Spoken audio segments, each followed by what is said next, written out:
We begin tonight where North Texas school leaders are considering mask rules after the deaths of both a teacher and a student in just the last week from COVID-19. I'm Brooke Katz. Doug has the night off. Want to get straight out to our Caroline Vandergriff, who is live at the Richardson ISD administration building where trustees are trying to decide exactly what to do. It really is just a heartbreaking situation, Caroline.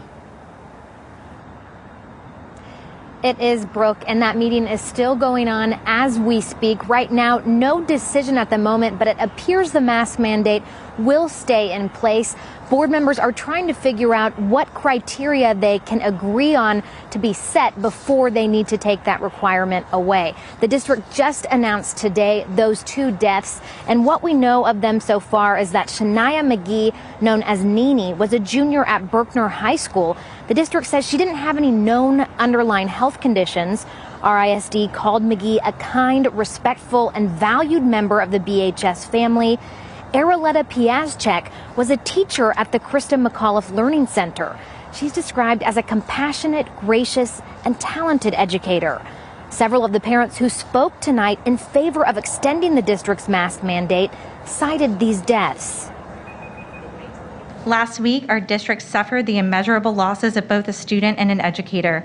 This is not the time to roll back safety measures in our schools. I do not want to have to imagine a world in which that becomes the norm and the list gets longer. Please keep the mask mandate in place to keep students and staff safe.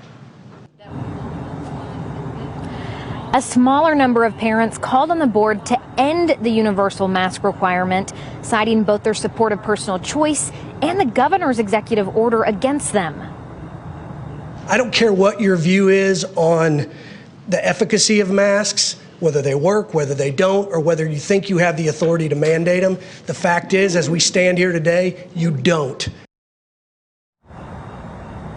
The district presented a survey here tonight of parents that showed 83% support the mask requirement right now. They are trying to figure out when they might look at this again to potentially roll that back to just an optional masking in schools. But again, haven't made that decision just yet. We will, of course, keep checking in on that and let you know as soon as we do.